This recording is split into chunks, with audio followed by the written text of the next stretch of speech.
करेंगे motion of a simple pendulum. अब इसमें भी सेम टू सेम सारी की सारी वही बातें हैं कि हमारे पास एक वॉल के साथ हमने स्ट्रिंग कनेक्ट किया और स्ट्रिंग के साथ हमने एक पेंडुलम को कनेक्ट कर लिया।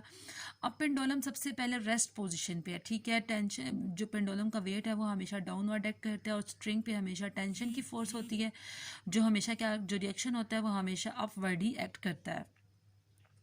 नेक्स्ट हम कहते हैं कि अगर अभी बॉडी मीन पोजीशन पे है, जो टेंशन की फोर्स और जो वेट है वो आपस में इक्वल है, तभी वो दोनों आपस में रेस्ट पोजीशन पे हैं। इट्स मीन ये एक दूसरे को अफेक्ट को क्या करते हैं, कैंसिल करते हैं, यानी इक्वल टू डब्ल्यू और वेट आपस में, ये मतलब टेंशन की फोर्स और वेट है दोनों फोर्सेज है जो आपस में इक्वल है, प्लस डब्ल्यू था कि क्या हो जाएगा माइनस डब्ल्यू, दोनों के इफेक्ट को कैंसिल करेंगे तो इक्वल टू क्या आ जाएगा zero. It's mean at mean position जो नेट फोर्स है यानी जो सम ऑफ फोर्सेज हैं वो मेरे पास क्या है, जीरो है। नेक्स्ट अब हम डिस्कस करते हैं कि अभी तो मेरे पास मीन पोजीशन मैंने सारी डिस्कस कर ली, अब मैं अपने जो बॉडी है जो उसको मैं डिस्प्लेस करती हूँ उसको मैं ए पोजीशन पे लेके जाती हूँ। बॉडी को जब मैं ए पोजीशन पे लेके जाऊंगी, अब मेरे पास जो पोजीशन है वो ए है, यहाँ पे जो एक्ट करेगा एंगल वो थीटा एक्ट करेगा। अब जो थीटा एक्ट करेगा तो देखो इसमें भी हमारे पास सेम टू सेम हम यही डिस्कस करते हैं, जो टेंशन की फोर्स है वो हमेशा अपवर्ड एक्ट करती है।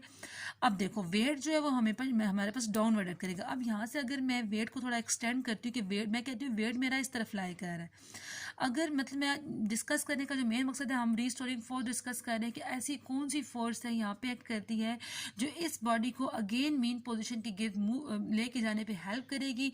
तो यहाँ पे हम कहते हैं कि अगर बॉडी जो है हमारे पास वो उसका जो एंगल है वो थीटा है, ठीक है, मतलब एंगल थीटा, मतलब हम कहते हैं कि वेट इस तरफ एक्ट कर रहा है, अगर वेट की जो डायरेक्शन है वो इस तरफ है तो हमारा जो ऑब्जेक्ट है वो इस तरफ मूव करेगा, और अगर वेट की डायरेक्शन इस तरफ है तो हमारा ऑब्जेक्ट इस तरफ मूव करेगा। लेकिन ऐसा कभी भी नहीं हो सकता कि हमारे पास अगर हमारे पास वेट जो है वो डाउनवर्ड हमेशा एक्ट करता है तो वेट की डायरेक्शन ये है तो मैस ऑब्जेक्ट यहाँ पे एक्ट करेगा, क्योंकि इसकी एग्जाम्पल से ये पता चला है कि वो अगेन ऑब्जेक्ट जो है वो मीन पोजिशन की तरफ ज़रूर मूव करेगा। तो फिर हम यहाँ पे एक कंपोनेंट बताते हैं जो आपने यूनिट 4 में किया था लास्ट टाइम, कि हमारे पास जब भी थीटा होता है तो हमारे पास दो कंपोनेंट होते हैं, दो कंपोनेंट में रिजॉल्व हो जाते हैं, या तो वो एक्स कंपोनेंट होता है या वाई कंपोनेंट होता है। अब हमारे पास अगर एंटी एंगल थीटा यहाँ पे तो अगेन थीटा हमारे पास यहाँ पे भी लाई करेगा, जैसे यहाँ पे भी मैंने कहा कि अगर थीटा यहाँ है तो थीटा यहाँ पे भी लाई करेगा। और एक बात याद रखनी है, थीटा के साथ वाला जो कंपोनेंट होता है वो हमेशा एक्स कंपोनेंट होता है और थीटा के सामने वाला हमेशा वाई कंपोनेंट होता है। और ये बात को पता है कि अगर हमारे पास एक्स कंपोनेंट है तो एक्स कंपोनेंट के साथ हमेशा कॉस थीटा लाई करता है और वाई कंपोनेंट के साथ हमेशा साइन थीटा लाई करता है। तो इट्स मीन यहाँ पे जो दो कंपोनेंट्स में वो रिजॉल्व होगा, मतलब यहाँ पे एक डब्ल्यू एक्स आ जाएगा और अगर हम दोनों को ज्वाइन करेंगे तो यहाँ पे क्या आ जाएगा, डब्ल्यू वाई आ जाएगा। जो एक्स वाला कंपोनेंट होगा वो जिस तरह हम लास्ट टाइम लिखते थे कि अगर हम डब्ल्यू एक्स करेंगे तो वो क्या आएगा, डब्ल्यू कॉस थीटा, और अगर हम वाई कंपोनेंट करेंगे तो यहाँ पे क्या आएगा, W sine theta. It's mean हमारे पास जो कॉस थीटा है एम जी आ जाएगा। अब देखो ये इस साइड पे लाई कर रहा है ना, इट्स मीन ये हेल्प नहीं करेगी इसको मूव कराने में, जो साइन थीटा है वो यहाँ पे लाई कर रहा है। इट्स मीन जो m g sine theta force है जो इसका वाई कंपोनेंट है वो इससे हेल्प करेगा अगेन मीन पोजीशन पे आने पे। जब बॉल मीन पोजीशन पे आएगी तो मीन पोजीशन में आपको पता है कि कैसी फोर्स एक्ट करती है जो इसे यहाँ पे स्टॉप करने पे हेल्प नहीं करती, और जो फोर्स यहाँ पे एक्ट करती है वो तो इनर्शिया फोर्स है। इनर्शिया फोर्स कभी भी ऑब्जेक्ट को यहाँ पे स्टॉप करने पे हेल्प नहीं करेगी, इतनी फोर्सेज यहाँ पे एक्ट करेगी कि वो अगेन इसे आगे मूव करने पे हेल्प करेगी। तो बॉडी किस पोजीशन पे जाएगा, बॉडी बी पोजीशन पे जाएगा। अगेन यहाँ से जब हेल्प करेगी तो बॉडी किस पोजीशन पे जाएगा, बॉडी अपनी बी पोजीशन पे जाएगा। जब बी पोजीशन पे जाएगा सेम वहाँ पे भी हम सेम टू सेम यही सारी बातें डिस्कस करेंगे कि यहाँ पे भी फोर्स एक्ट करेगी, यहाँ पे भी फोर्स एक्ट करेगी। अगर थीटा यहाँ पे लाई कर है तो अगेन थीटा यहाँ पे भी लाई करेगा। थीटा के साथ वाला हमेशा वाई कंपोनेंट एक्स कंपोनेंट होता है और थीटा के सामने वाला हमेशा वाई कंपोनेंट होता है। यहाँ पे भी जो हमारा जो वाई कंपोनेंट होगा वो ही उसे अगेन हेल्प करेगा यहाँ पे आने पे। अब सेम इसमें भी वही सारी बातें कि ये जो पेंडुलम है तब तक मूव करता रहेगा जब तक सारी एनर्जी लॉस्ट नहीं हो जाएगी। जब इसकी सारी एनर्जी लॉस्ट हो जाएगी तो अगेन ये मीन पोजीशन पे आके स्टॉप हो जाएगा, और जो मीन पोजीशन पे आके स्टॉप होगा इट्स मीन इस पेंडुलम की जो हमारे पास मूवमेंट है वो भी हमारे पास सिंपल हार्मोनिक मोशन ही है, क्योंकि वो जो सिंपल पेंडुलम है वो अपनी मीन पोजीशन के गिर्द मूव कर रहा है। नेक्स्ट हम इसमें टाइम पीरियड डिस्कस करते हैं। लास्ट टाइम जो हमने इसमें टाइम पीरियड डिस्कस किया था तो हमने इसमें कहा था T is equal to 2πm/k, क्योंकि यहाँ पे जो हमारे पास जो ऑब्जेक्ट था उसमें हम मैथ डिस्कस कर रहे थे किसी भी ऑब्जेक्ट का, और यहाँ पे हमने 2π ले लिया था कि 2π मेरे पास कांस्टेंट है और k जो है वो मेरे पास स्प्रिंग कांस्टेंट है। सेम अब अगर हम यहाँ पे बात करते हैं सिंपल पेंडुलम में, तो अब देखो इसमें 2π कांस्टेंट है। अब हम इसमें लेंथ की बात कर रहे थे ना कि स्ट्रिंग की लेंथ है, और जी जो मेरे पास है वो ग्रेविटी की फोर्स है। जाहिर सी बात है जो ग्रेविटी की फोर्स होगी जो इसको नीचे की तरफ एक्ट करने पे हेल्प करेगी, मतलब अगर मेन पोजीशन है तो अगर ऑब्जेक्ट स्टिल एक जगह पे है तो ग्रेविटी की फोर्स भी तो वहाँ पे एक्ट कर रही है। तो ये हमारे पास इसका क्या हो गया, टाइम पीरियड हो गया। नेक्स्ट इसमें हमारे पास उन्होंने डेफिनेशन लिख दिया कि simple harmonic motion occurs when the net force is directly proportional to displacement from the mean position always directed towards the mean position. ये मैंने आपको सारा का सारा बताया था, फर्स्ट लेक्चर में भी बताया था सिंपल हार्मोनिक मोशन की डेफिनेशन। अब इसमें भी जितनी भी सारी ये जो थ्योरी लिखी हुई है ना सेम टू सेम मैंने आपको वर्ड पिक्चर की फॉर्म में एक्सप्लेन कर दी है। ठीक है, आप एक दफ़ा पढ़ेंगे और पिक्चर देखेंगे तो आपको सारी की सारी थ्योरी समझ आ जाएगी।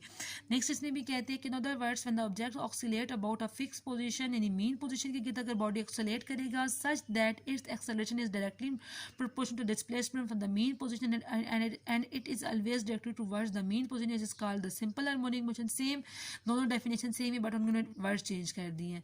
अब कहते हैं important features to summarise the simple harmonic motion. जी लास्ट लेक्चर में भी मैंने आपको जो कॉपी पे काम निकल दिया ये वही है कि आप body executing simple harmonic motion always vibrate about a fix position, मतलब अब ऑलवेज जो सिंपल हार्मोनिक मोशन है कोई बॉडी एग्जीक्यूट कर रहा है तो हमेशा मीन पोजीशन के गिर्द ही मूव करेगा। It's acceleration is always directed towards the mean position, मतलब बॉडी को अगर हम डिस्प्लेस कर रहे हैं तो उसमें एक्सेलरेशन प्रोड्यूस हो रहा है और एक्सेलरेशन की जो डायरेक्शन है वो हमेशा मीन पोजीशन की तरफ ही होगी।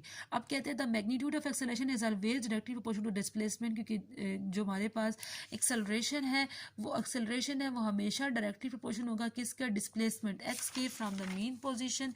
ये भी कहा क्या है, acceleration will be zero at its mean position while it's equilibrium at extreme position. Extreme position पे मैक्सिमम होगा और हमारे पास जो एक्सेलरेशन मीन पोजीशन पे क्या होगा, जीरो होगा। अब कहते हैं its velocity is maximum at mean position and zero at the extreme position. जो वेलोसिटी होगी वो मैक्सिमम होगी मीन पोजीशन पे, लेकिन जब हम एक्सट्रीम पोजीशन पे लेके जाएंगे तो वहाँ पे उसकी वेलोसिटी क्या हो जाएगी, जीरो हो जाएगी।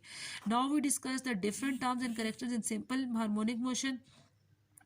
वाइब्रेशन, अब इसमें उन्होंने मतलब इसमें अगर वाइब्रेशन यूज हो रहा है, टाइम पीरियड यूज है, फ्रीक्वेंसी और एम्पलीट्यूड, तो ये मेरे पास क्या होता है, वाइब्रेशन क्या है कि one complete round trip of vibrating body about it's mean position, मतलब कोई ऑब्जेक्ट वन राउंड कंप्लीट करता है। फॉर एग्जांपल अगर मैच इस पोजीशन पे था, हम यहाँ पे लेके गए, यहाँ से मैच इधर गया, इधर से इधर, तो कंप्लीट एक राउंड जो उसने कंप्लीट किया तो उसकी क्या हो जाएगी, वाइब्रेशन हो जाएगी। ठीक है, नेक्स्ट हम बात करते हैं टाइम पीरियड की। तो जो टाइम लगेगा उसे एक राउंड कंप्लीट करने में, तो वो मेरे पास क्या होता है, टाइम पीरियड है। कितने time taken by the vibrating body to complete one vibration is called the time period. Next है frequency, the number of vibration cycles of the vibrating body 1 second is called the frequency, कि 1 second के अंदर वो जितनी भी vibration को complete करता है वो हमेशा क्या होता है, फ्रीक्वेंसी होता है। और फ्रीक्वेंसी जो है इक्वल, फ्रीक्वेंसी का फार्मूला क्या है, frequency is equal to 1/t, कि फ्रीक्वेंसी जो है वो it is reciprocal to the time period, की हमेशा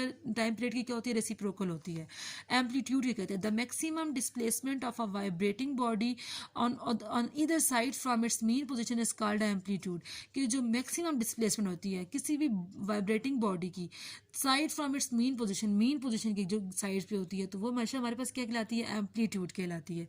अब ये टॉपिक भी हमारा कंप्लीट हो गया, आप लोगों ने इसको एक दफ़ा थॉरली रीड कर लेना है, देन जो क्वेश्चन आपने पूछ लेना, और मैं आपको फिर आपका होमवर्क भी सेंड करती हूँ। एग्जाम्पल 10.1 भी एक दफ़ा देख लेनी है, मैं आपको फिर इसके न्यूमेरिकल सेंड करूँगी जो आपने अपनी कॉपी पे राइट करने होंगे।